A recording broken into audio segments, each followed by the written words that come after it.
Hoje é domingo, 9 de outubro, e entra no ar neste momento mais um giro de notícias com o pré-jogo de Botafogo e São Paulo. Às 16 horas no estádio do Morumbi, o Botafogo vai enfrentar um adversário direto na busca por uma vaga na pré-Libertadores. Glorioso versus Tricolor do Morumbi. O que esperar desta peleja que acontecerá logo mais às 16 horas?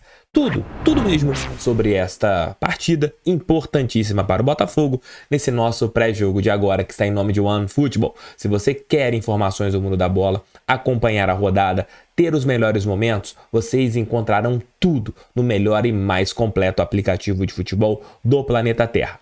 Caso vocês ainda não tenham baixado, estão dando mole, aqui ó, QR Code aqui em cima, aqui embaixo na descrição, vocês encontrarão, sabe o que? O link para fazer o download. E claro, cada download vocês ajudam o canal desse careca que vos falo. OneFootball é parceiro do canal do TF e eu recomendo.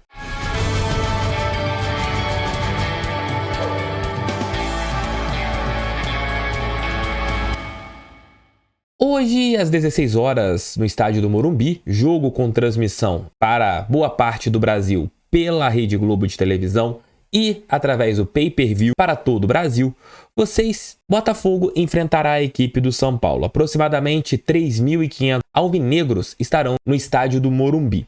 Partida difícil, adversário direto e um jogo em que o Botafogo não pode perder. Caso perca, a equipe paulista ultrapassará o nosso glorioso na tábua de classificação, eles chegarão a 43 pontos e essa rodada tem um confronto entre Fluminense e América Mineiro. A tendência da equipe mineira perder esse jogo para o Fluminense ou não vencer, se eles fizerem um ponto e o Botafogo vencer o seu jogo, o Glorioso ultrapassará a equipe do Wagner Mancini. Mesma coisa acontecerá com o São Paulo, que tem um jogo a menos no Campeonato Nacional. Se o Botafogo vencer o São Paulo, chegará a 43 pontos e mesmo que a equipe paulista vença seu jogo a menos, não ultrapassaria o Alvinegro, já que nós temos mais vitórias do que eles. Hoje o Botafogo não contará com Jefinho. Muito provavelmente o ponta pela esquerda será Vitor Sá. O Botafogo deve ser aquele time que nós estamos praticamente acostumados a comentar aqui, talvez com a volta do Lucas Fernandes, que tem trabalhado nos últimos dias e hoje a gente saberá se terá ou não condições de vestir a nossa camisa. E tem um ponto interessante, ele ainda não fez nenhum gol com o nosso manto e vai enfrentar a equipe do São Paulo. Lei do ex? Tomara que isso aconteça. Mas o Botafogo deve ir a campo com Gatito, Rafael, Adrielson, Cuesta e Marçal, Tietê, também outro que pode ter ali a sua lei do ex, ao seu lado Lucas Fernandes ou Gabriel Pires e na frente ali o Botafogo teria Armando o Eduardo. Pelas extremas, Júnior Santos de um lado e pelo outro o Botafogo teria Vitor Sá. E no comando de ataque, Tiquinho Soares. Tá maneiro, o Tiquinho é artilheiro. Jogo duríssimo. A equipe do São Paulo sofre uma pressão muito grande de seus torcedores que prometeram protestos hoje no estádio do Morumbi. Nariz de palhaço, pipoca serão jogadas nos atletas. Isso pode ser positivo, isso pode ser negativo em relação aos jogadores levarem isso para dentro do campo. Se o Botafogo consegue suportar uma pressão inicial e faz 1-0, o jogo ali pode ficar bem tranquilo para o nosso alvinegro, já que a pressão vinda de fora será muito maior e não sabemos como os jogadores paulistas lidarão com isso. Quem vai apitar o jogo é o Jean-Pierre, árbitro gaúcho, que é aquele que parece com Vin Diesel.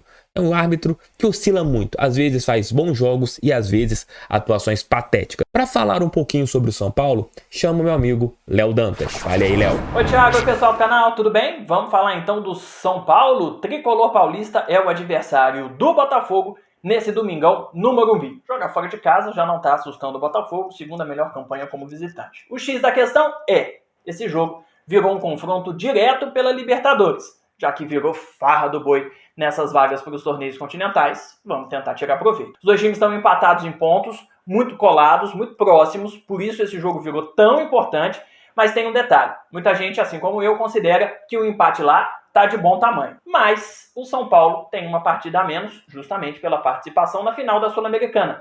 E esse jogo é contra o Coritiba, que está mal no campeonato. Então, o Botafogo vencendo essa partida impediria que o São Paulo, ganhando esse jogo a menos mais lá à frente, ultrapassasse o próprio alvinegro. Então, vencer se torna ainda mais importante nesse contexto de jogo a menos do São Paulo. O tricolor tem os mesmos 40 pontos do Botafogo, 9 vitórias, 3 empates, 7 derrotas. Fez 41 gols, tomou 32.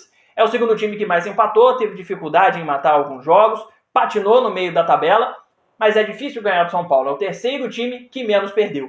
E excluindo a decisão da Sul-Americana, a derrota para o Del Valle, está a 5 jogos invicto no Brasileirão, o que corrobora essa teoria. É difícil, sim, ganhar do São Paulo. Rogério Ceni tem um jeito muito característico e assimilado pelos jogadores de atuar. Isso muda muito pouco. O que ele troca normalmente são as peças, e aí ele tenta trazer um pouco mais de repertório, principalmente na questão da saída de bola. O São Paulo varia às vezes para a linha de 3 e para a linha de 4.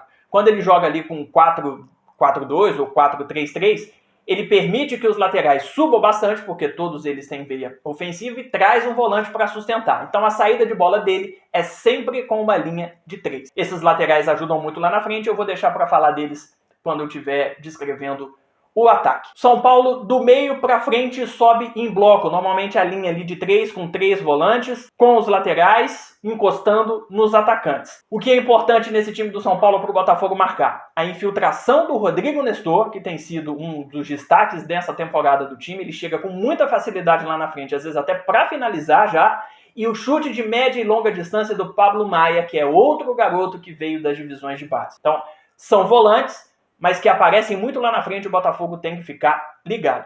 Esse negócio de usar muitos volantes lá na frente acaba sendo uma faca de 2 gumes. O time perde pegada na marcação ali no meio, tanto que é o que menos faz cortes em todo o campeonato. Mas dá ao São Paulo uma presença no campo ofensivo muito grande e fica com a bola por muito tempo, porque tem jogadores em número suficiente para ficar trocando passes. Tem a 4ª maior média de posse de bola, 56%. Pensando no ataque, claro, estrela protagonista é o Caleri, tem 13 gols. É o 4º jogador que mais chuta no campeonato e o 3º com maior percentual de acertos. Então ele precisa estar marcado. E interessante, ele não é aquele centroavante fixo que fica lá dentro da área, recebendo bola de qualquer maneira, não. Ele também recebe muita bola em profundidade, ou seja, o São Paulo às vezes faz essa ligação direta e o Caleri é o responsável por isso. Ele, Luciano e Patrick também ajudam o time a ter uma presença de área muito grande, então a defesa tem que estar sempre muito atenta para marcar essa movimentação desse trio.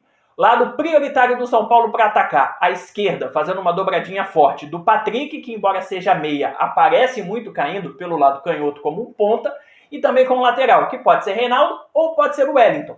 Os dois muito ofensivos. Ambos estão no top 10 de assistências no campeonato. 5 cada um. Do lado direito também tem que prestar atenção, porque o Igor Vinícius sobe muito. Normalmente ele não tem ninguém para tabelar por aquele lado, mas ele busca a linha de fundo, busca a área, busca a finalização. Ele também.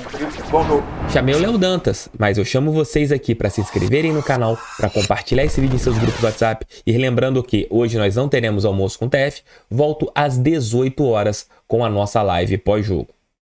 E para contar um fato histórico, chamo o Leozão, Memória Alvinegra. Fala TF, galera ligada aqui no pré-jogo, tudo bem com vocês? Eu sou o Leozão do canal Memória Alvinegra e depois que o TF trouxe as notícias do confronto entre Botafogo e São Paulo e o Léo Dantas trouxe o caminho das pedras de como vencer a equipe tricolor no Morumbi, eu tô mega confiante de que o Botafogo é capaz sim de vencer a equipe paulista no Morumbi. E é exatamente sobre essas duas equipes que eu quero falar com vocês. Duas equipes que têm em Pedrosa um jogador em comum na sua história. No episódio 2 do Histórias da Copa, lá no meu canal, o canal Memória Alvinegra, eu falo exatamente sobre esse lendário goleiro da década de 30 que vestiu as duas camisas, tanto a de Botafogo quanto a de São Paulo. Mas, voltando aos nossos tempos atuais, eu quero recordar com vocês o ano de 2016. Naquele ano, no Brasileiro de 2016, o Botafogo foi até o Morumbi e com gol de Sassá vencemos a equipe tricolor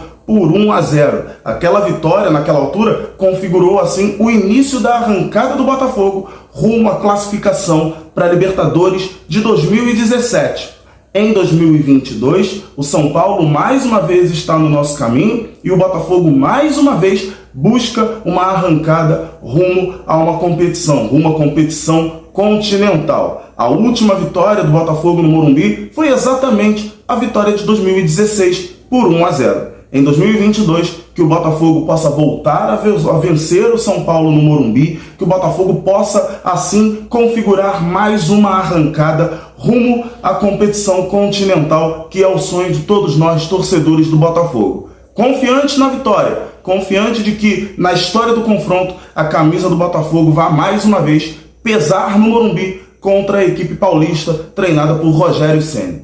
Espero que vocês tenham gostado dessa minha participação, do conteúdo que eu trouxe para vocês. Grande abraço, valeu, fui! Obrigado, Léo Dantas, obrigado, Leozão Memória Alvinegra. É isso, Botafogo, um time que vai enfrentar um adversário complicado, mas eu acredito que a gente consiga uma vitória hoje. Botafogo tem tudo para conseguir uma vitória lá no estádio do Morumbi. Se a gente não vencer, que a gente traga pelo menos um ponto, que seria importante nessa nossa briga, já que a única equipe que poderia ultrapassar o nosso glorioso seria o time do Fortaleza, mas com empate a gente ficaria ali com a mesma pontuação que a equipe cearense. E caso o time do América Mineiro não vença seu jogo hoje no Campeonato Brasileiro, a diferença ficaria ali de 1 ou se manteria em 2 pontos, caso acontecesse o empate entre América Mineiro e Fluminense. Vamos lá, Botafogo. Dá pra gente fazer uma boa partida, que os jogadores fiquem concentrados e que a gente mantenha esse grande retrospecto fora de casa.